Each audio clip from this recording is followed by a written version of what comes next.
And this is what I purchased in February of 2024 for $8,013 delivered.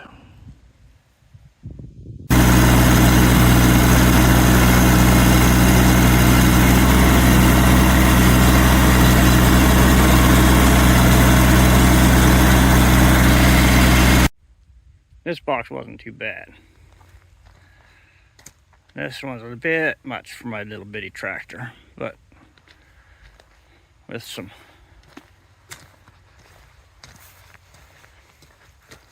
forks on the front and a strap, I got it drug down the lane from the road. This package here, which is the trailer, was 655 pounds. And this package over here, which is the mill and the other stuff that I purchased, is 1,212 pounds. That's why my little tractor had some issues. But now we get the packaging off and get it moved into the shop so we can assemble. And there's all the goodies inside. And there we have our trailer, ready to be assembled.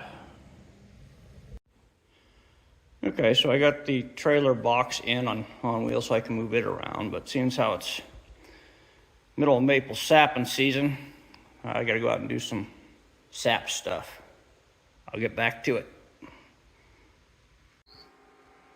When I talked to the salesman, he said it had 1,000 kilogram axles, which is 2,200 pounds. I didn't realize they were torsion axles, which is kind of cool because now it has independent suspension. I got it about all unpacked and pull out the manual, see how it all goes together. The bolt package for the trailers all seems to be nicely individually packaged. We'll see how it goes. Okay, I finally unloaded enough of the stuff that my tractor could pick it up, so I brought it in and put it on car dollies so I can move it around. I think my thought is to assemble it and then pick it up with the car lift to put it on the trailer, but we'll see. So I sorted the box out to hopefully make it find stuff easier. I got my specialty M5, M6, M8, M10, and M12.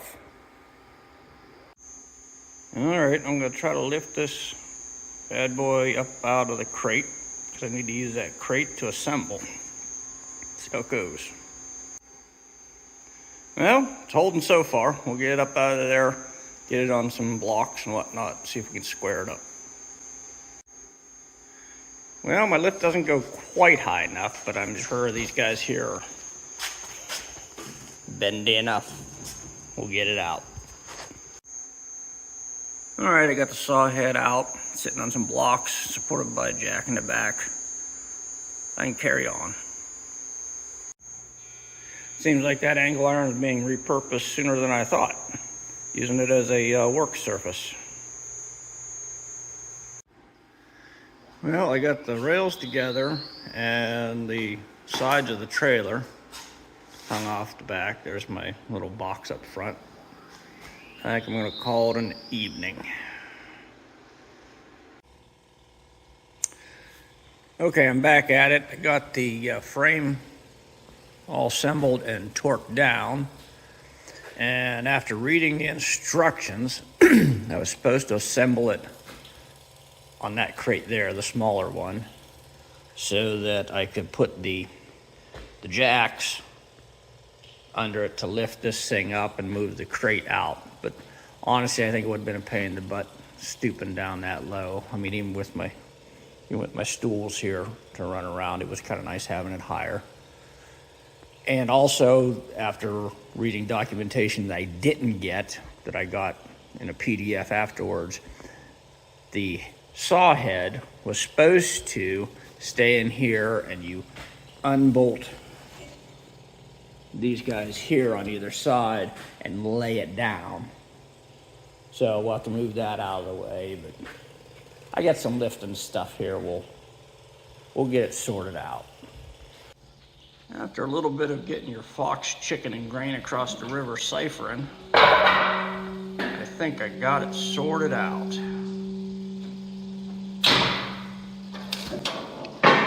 Just had to stop and pull the crate out a little bit. I think we're good, just like that. Okay, here we go. There we go. Okay, so we got it ready to go. We got the axles on, the braces for the leveling jacks. Time to put the tongue on, which is over here. And you can see, okay, well, maybe it'll make sense to go on because we got two little holes here, nothing back here, and these two plates. And look at that. Who's making heads or tails out of that drawing? I'll figure it out.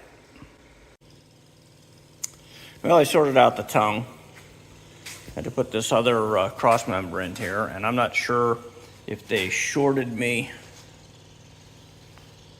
2 bolts or if this thing here is only supposed to have 1 bolt holding it on either side. For those that care, like I did, the tires that come on the trailer here are 6-ply, load range 82, speed rating M. That means it's 1,047 pounds per tire and 81 mile an hour maximum speed. So I'm running the lights. I have it running all the way down. And obviously, they just do 1 wiring harness for this one, this trailer, plus the one that's 6 feet longer. What the hell I'm gonna do with all that, I don't know. Okay, what I did is I ran it back and just doubled it back on itself and put a few zip ties on it. I also didn't like across the back where there wasn't any support because that was going to hang down below and catch on something. So I put some zip tie hold-ups in there. I'm not sure if they'll last. We'll have to put some screws through there. Okay, I have the trailer assembled and down off the lift. The saw head is mostly assembled. There's some other stuff that needs to be done on it, but I figure it's about time to pick it up and put it onto the trailer and finish up the rest of the assembly on the trailer. Well, I got the saw head off of the trailer okay, and halfway through the process, I realized it's backwards. So I'll just have to take the dollies here, lift it up a little bit, spin it around, and pick it back up. All right, now we should be able to just turn it around. Turn it around and pick it back up.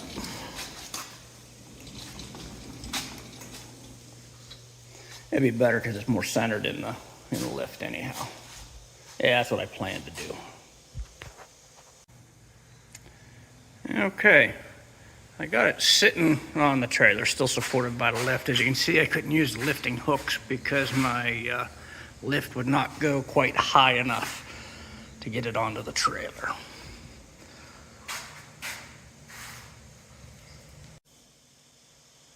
Well, there we go. We got a saw head sitting on a trailer,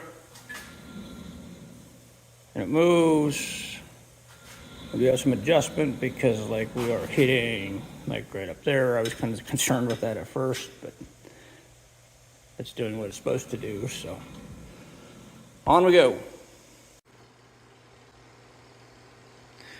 Okay, I think I have the mill pretty much fully assembled and tightened down.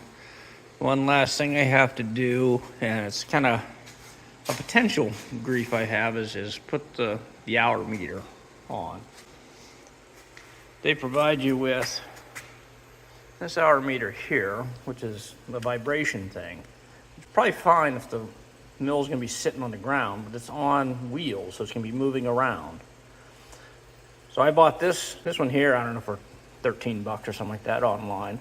And what it does, this here wraps around the spark plug wire, and it only counts time when it sees ignition. We'll see how close they are in 6 months. All right, the last little bit that I think I need to do before I saw a log, I leveled up the blade. Now I've got to put the oil in the motor, put gas in it, hitch up the battery, put water into the lube tank. Maybe we'll saw a log tomorrow.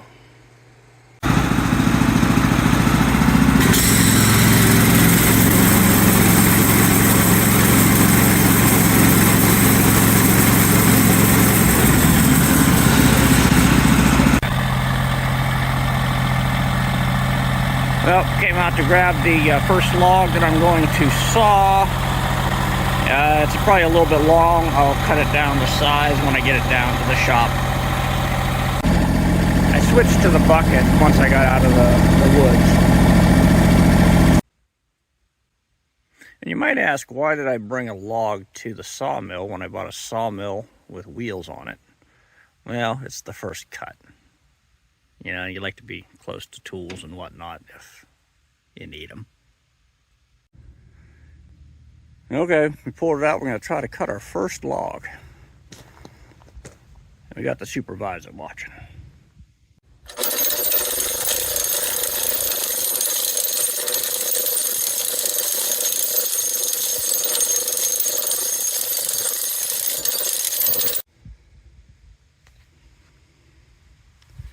Okay, here we go.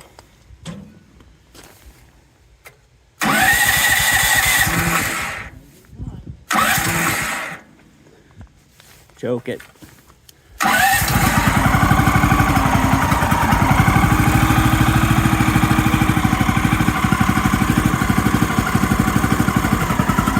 Yeah.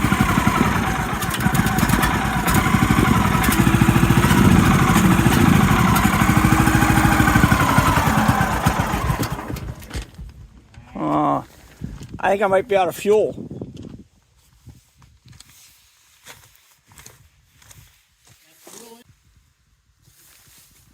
All right, here we go. Let's try. Have to put a little bit more fuel in.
Okay, after my first little bit of cutting, I have 0.2 hours on this meter, and I have 0 on this. But then again, I forgot to cut the little thing, so we'll keep track of that. Well, it was getting dark, so I ended up backing it back into the shop and figured I'd check out the squareness, and it's actually pretty square. I'm kind of happy with that.